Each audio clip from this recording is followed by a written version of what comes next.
the Ornn just goes too close. That's something you should never do because it's too risky for the Ornn to do so. But the Zyre just walks up. The Method Missile, everything goes everywhere. Everywhere is missing everything. Everything is unleashing brutal damage everywhere. Now's the perfect time to ult in.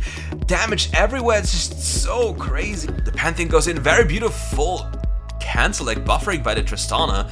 A very nice ult. You see the explosions. So many explosions. So much damage. This was the perfect play for the brand.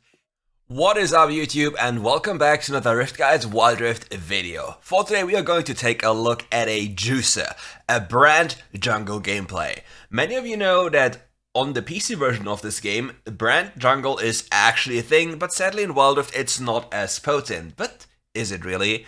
One of the highest rated players on the European server, Bansku, playing on his main account, is now showing you how to play brand, what to do in the jungle department, and just how to win and carry games with brand. So let's take a look and start with the jungle clear.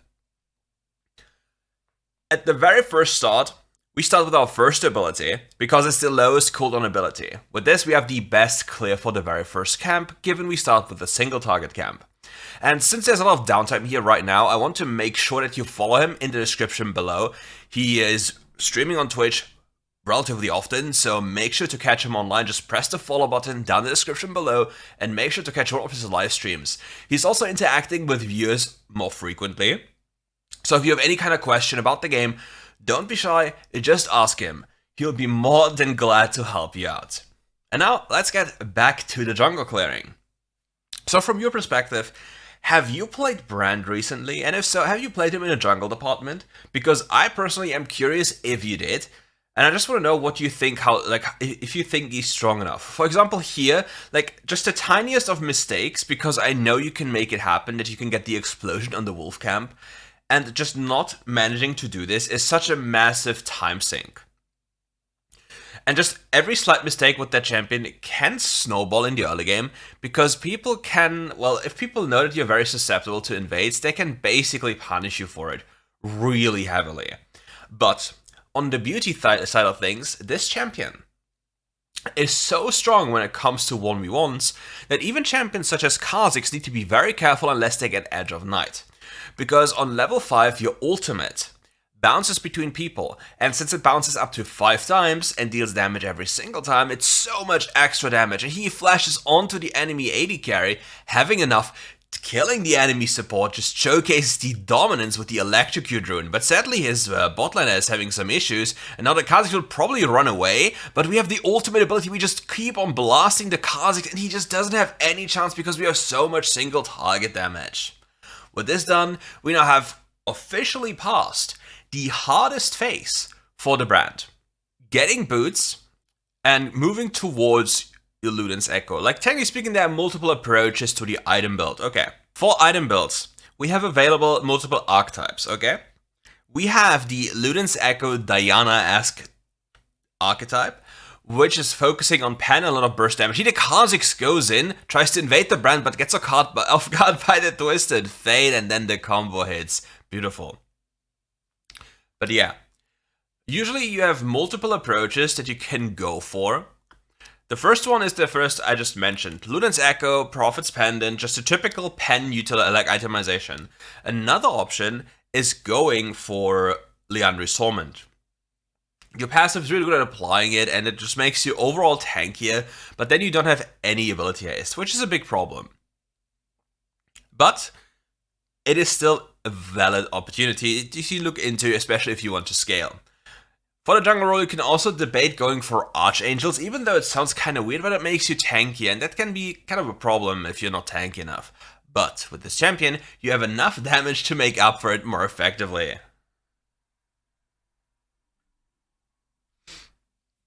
So yeah, what is he doing here right now? He is basically waiting for the enemy to make a mistake, shadowing his bot lane, and if enemy ever walks up, he just one-taps them. And there's not many things available on the map, like his red buff just respawned, the Crux were available before, but yeah, he's just looking out for his bot lane, because you all know how bot laners are. You can't let them alone, and if you leave them alone, they're gonna get themselves killed.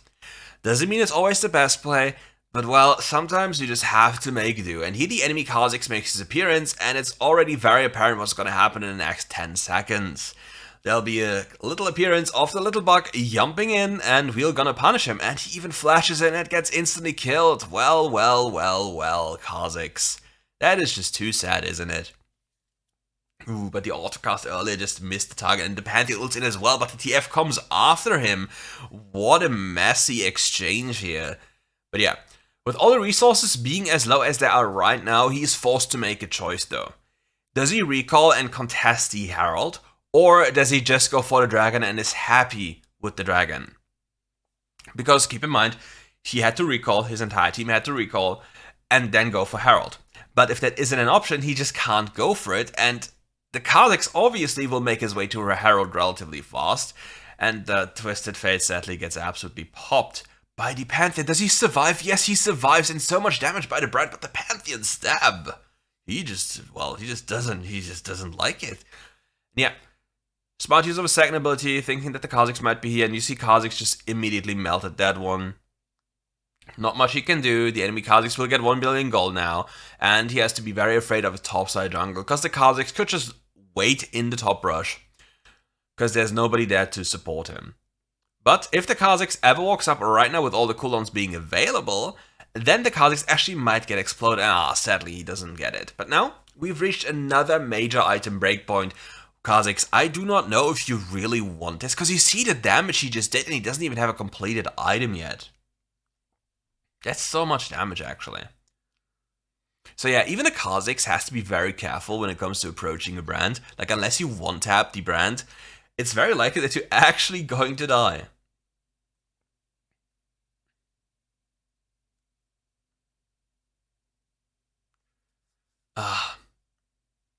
But yeah, how do you like Brand so far? Like, from just watching him play, do you think it's a decent champion? Do you think this champion needs some buffs? Like, what is your take? What are your experiences with Brand in recent memory? And yeah, it's time for the jungle department power play. Running into the lane is saying hello to somebody. If anybody gets tagged by any spell, it's just an immediate death angle. Because he can just force this. The enemy doesn't have any way to deal with the wave. If anyone walks up, they just get one-tapped. And Tristana is just an absolute sieging goblin. And yeah, I personally look very much forward to the 4th of January. The Pantheon goes in, very beautiful cancel, like buffering by the Tristana. A very nice ult. You see the explosions, so many explosions, so much damage. This was the perfect play for the Brand. Everyone is just too close to each other, and then the ticking time bomb unleashes itself and explodes everyone into bazillions of damage. You just love to see it. And if you had sound of his music, he's actually chilling right now. It's like such chill music. If you really like it, again, check out the description below. His stream will be there. He listens to actual chill tunes. So none of these hardstyle craziness all the time. He swaps it up sometimes, but yeah. It's very, very chill. Very welcome surprise compared to, for example, other streamers that literally just listen to music that's gigablasting. But he also has this sometimes, so you're in for basically everything you want.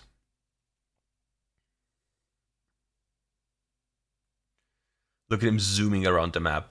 And against his enemy team, obviously, Crown of the Shattered Queen is such a huge purchase.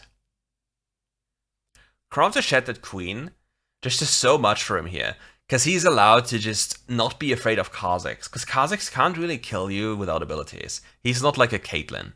And if he gets too close and you just get to blast him, it's an immediate L for the Kha'Zix.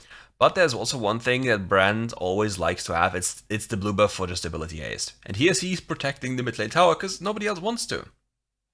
And with the low cooldown on his ultimate ability, thanks to the ability haste he has, you can also just use it for like a good moment where he believes it can bounce a few times. And if it bounces well, then he might just get a kill for free because it does so much damage. Because let's just imagine it bounces 3 times onto the same target. That's 3 times the damage of the ability itself, and then the explosion afterwards, which is maximum health based and scales with your AP. So yeah, that's a lot of damage. But I really hope, I really wish they add a jungle damage scaling to this champion in this game. I really, really hope this. And yeah, for some reason, we have 7 seconds to the dragon, and the AD carry chooses to meet the unfortunate end on the top side of the map, hugging the big rock. For what reason? We will never know, because the moment we ask ourselves why they're doing this, we'll just despair on the spot. Twisted Fate waiting up there to just catch somebody off guard, but the enemy is just coming in more numbers, getting a quick little kill on the Nami. The Pantheon jumps in, gets absolutely blasted again. The Kha'Zix is now jumping in as well, has the ult evolve as we see, but now it gets really, really rough. We just don't have any room to play in, but the ultimate just blows people up again, but we lose the dragon sadly and get exhausted as well. Well, it's the unfortunate situation when two people meet the ends. For whatever reason, on the other side of the map, especially your carry, in a situation where the second dragon was basically just a free pickup for them, no? They have very powerful teamfight champions with Zyra, Twisted Fate, Malphite, and himself with a Tristana in the backline. There's so much zone control that it's very scary for the enemy team to even get close. And if the Kha'Zix doesn't even have Edge of Night, then he can't really walk in, because the Twisted Fate, if he's smart, just presses ultimate ability, and then the Kha'Zix will be revealed, and you can just kill him for free. Because most of the Kha'Zix players play around their ultimate ability, and if they are revealed during a fight, they're just free to kill. But yeah, compared to other junglers that are able to go side lane, Brand can't really do so. Brand is more of a champion that wants to fight with the team, and while doing so, he basically unleashes his full potential. He does so much damage in these scenarios, because think about this, yeah? He has multiple AoE abilities, like his ult is an AoE ability, his second ability is an AoE ability, and his third ability as well. So if he gets to tag a lot of people with the passive, and they start exploding, the explosion of the passive of another champion counts towards the stacks of the champions close to him. So, with this happening, and people being very close to each other, you'll see like a chain reaction. Explosion after explosion after explosion.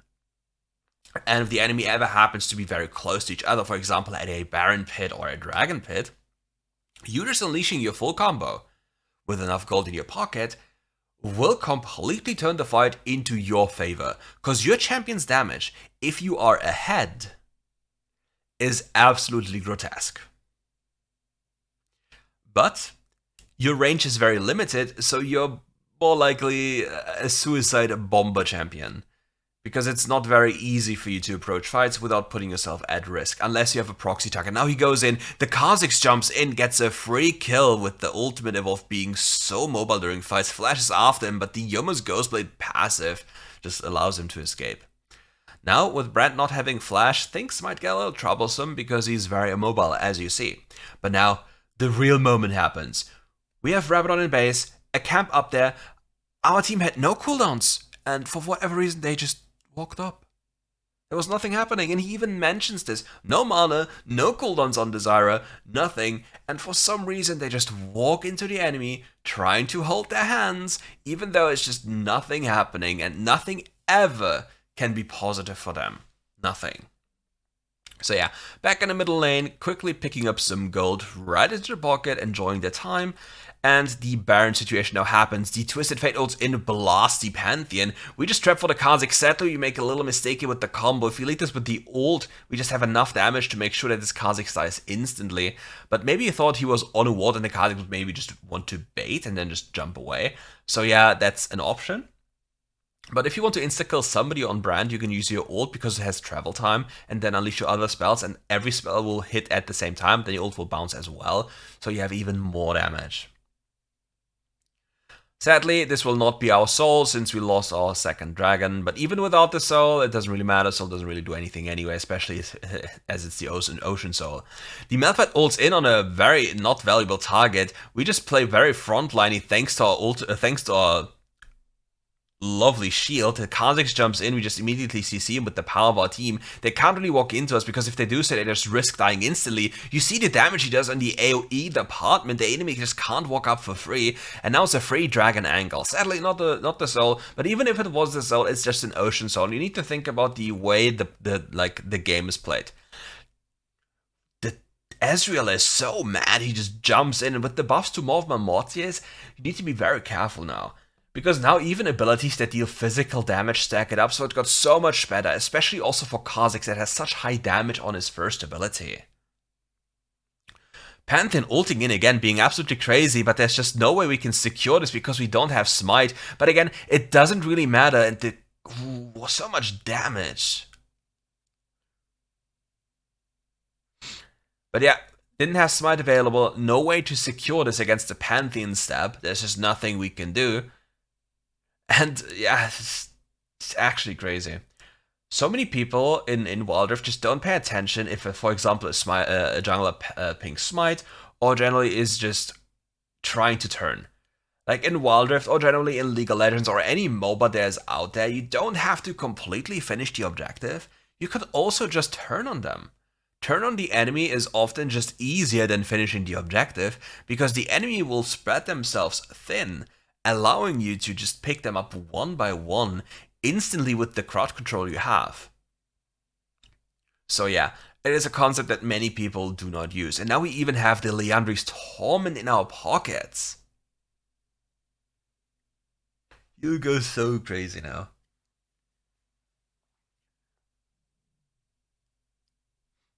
The team is typically in an ARAM situation. You always see that happening. Tristana's on the side lane drop. The Ornn just goes too close. That's something you should never do because it's too risky for the Ornn to do so. What the Zyra just walks up. The Method Missile. Everything goes everywhere. Everywhere is missing everything. Everything is unleashing brutal damage everywhere. Now's the perfect time to ult in. Damage everywhere. It's just so crazy. And the only thing that could have been done better here is if he flashed a Pantheon stun to get out of range and then turn instantly. Sadly, the Kha'Zix doesn't die. But again, why is everyone dying on his team? Why is the Malphite ulting air? Why is the Zyra walking up to cuddle with the enemy when they can just literally one-tap her when she doesn't even have crown? Now, why is the AD carry walking forward? It doesn't make sense. This is the typical WildRift experience, and he's playing on 105 marks. Correct me if I'm wrong. Might be a few more, might be a few less. You know how it goes on a WildRift day. You just go +5, -5, sometimes -10, sometimes +5. I can't even make sense anymore. But you know the idea. But again, you see this happening in your every game. People are running it down for fun, people have no clue as to where people are at any point in time, and now the Kha'Zix is in the enemy jungle trying to get too close, he just jumps over the wall, and now it's basically Elder time. We have the crown available, the Kha'Zix just can't walk up for free, needs to be very careful here if the enemy makes any mistake, but he can't really go through this without any danger at play. The Nami makes a major mistake, gets caught by the combo, by the ultimate, gets blown up, he still has Electrocute available, the Pantheon ults in. It's so much action here, but he needs to be very careful to not just get caught in the crossfire. He doesn't have crown available, he needs to be very, very careful, but he has Zhonya, so he has still the ability to just survive a little encounter. Hoping that he catches the Ezreal here. The Zyra is walking up so closely. The enemy, like, they're walking so close to the walls that the Ornn just can go in for free. And now it's a turn angle. They should just go on the enemy in the backline, because you can never outsmite a Kha'Zix here, because the Kha'Zix has Q smite. There's nothing he can do about it. He just doesn't have the tools to win a smite. It's not even a flip. He just has a 0% chance of getting it if the Kha'Zix has at least 2 buttons on his screen. So yeah, many of the WildRift people would say, why didn't you just smite? There is number one. Why didn't you just smite, Brand? I really wonder if I'm supposed to outsmite a 2000 damage combo by an insect when I don't even have my passive stacked on the dragon, and I have the condition that my passive needs to explode at the same time as I'm smiting to even get remotely close to the Kha'Zix execution threshold. So, who's at fault? It's not the jungler in this case, it's the people that don't turn to kill these people to then take the objective afterwards. Cause why make it hard on yourself when you can just have it easy? But well, we're in WildRift, so making it hard every single time is the best thing happening every game. You see it every single game. 4 enemies are dead, only the enemy support is alive, a massive minion wave coming in from the top side into the enemy side, and our team is doing Elder instead of ending the game. I've seen it in probably 30% of my games. On both sides, it's actually comical. Flashing in, executing and putting the ult in, everyone is exploding again in the backline. The fish is actually roasted. Once again, the Kha'Zix just doesn't get close enough. He just can't do anything against the Crown right now, waiting for another set of cooldowns, and it's time to play slow. We lost an AD carry, they lost their support, but in all honesty, I think our Zarya support probably does more than the Tristana as of this point, because the Tristana has some issues finding her space in a fight. But now it's one of the worst situations in the game possible. Both side lanes hammering literally towards our bases, and our team is having some fun mid lane while we go for a blue buff. They're getting engaged on Zarya, close to dying again. Beautiful turn by the ultimate. Pantheon ults in as well. We need to play backline once again, hitting the Pantheon with a beautiful combo. Using our ulti instead of our E because we were afraid to walk up, which I don't think is necessarily a thing. Twisted Fate ulting in, going in for the stun cut on the Kha'Zix. The Kha'Zix can't escape him. Well, it's a free Baron. It's a free Baron angle with the Ornn potentially dying here as well. So now, team, please, let's collect this purple worm. Ornn ulting in again. TF flashes over the wall. Oh my god, what is happening?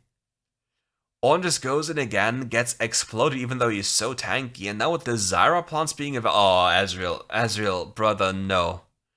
And oh my, Ezreal, oh, this is just heartbreaking.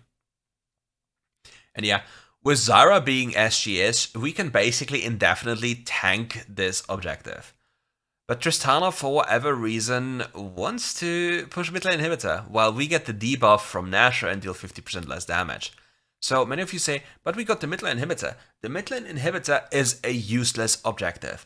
Every single play on the entire map can be started through mid lane. So the value of this inhibitor is comically low.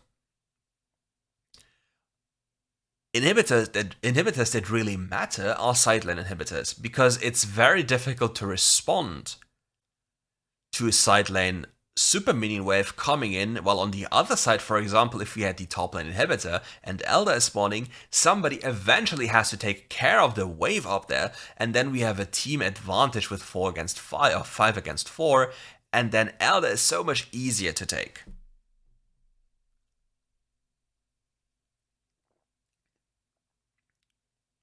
He's preparing the sideways just to make sure that we have something else going on, since we have Baron as well. Everybody is just doing random things. Kha'Zix walks up for no reason, gets below. You see the damage. He just showed him. Method goes in for the beautiful combo because the enemy is not paying any attention. The fish dies again on cooldown. Fish Sticks really doesn't like this game. The Rise of Desire allows them to catch up again, but the Pantheon flashes away. TF ulted back in is now available here as well. The enemy Kha'Zix in the middle of everything gets blown up by the explosion. The Ornn is not even tanky enough to do anything. And now we finally have a potential and on our hands. We can maybe finally win the game. And he is the sole he just didn't want to take any chances here with the Zhonya's. He just said, nope, I will not die here. Yeah, beautiful performance. Go into the description. But now, let's take a good look at the damage reveal. This champion's damage this game must have been off the charts. So, let's just take a good look at how much damage he actually did. And again, make sure to follow him in the description below. Don't miss out on this one. He streams jungle gameplay. Oh, it's 101 LP. My bad. He basically streams at nighttime. And you will not regret watching him, because there's so many things you can learn from just jungle clearing in general, how to approach fights, how to deal with absolutely inting teammates, because if you're Sovereign on this server, you will be put with the most demons you've ever seen. Let's see the damage. 76,000 damage. Just look at this. 76,000 damage. His entire team was basically a caster minion. Look at this. Well, obviously, I don't want to diminish the Twisted Fate's gold card shenanigans, because that was a very big factor, as well as the Malphite's ultimate in the later stages of the game. But the AD carry, literal minion. Nothing was happening, basically just a spectator. But so much damage. Beautiful. And again, let's take a good look at the rune setup here. We have the rune setup here. We have Electrocute, Gathering Storm, a Giant Slayer, Bloodline, and Overgrowth. And do we have the item selection here? Yeah, and here we have the items.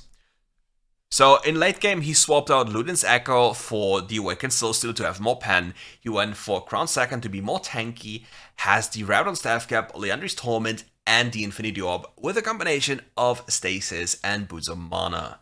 Beautiful damage, beautiful build, beautiful gameplay. Anyways, follow the channel, sub to the channel, make sure to check him out in the description below, and see you soon for more RiftGuides content.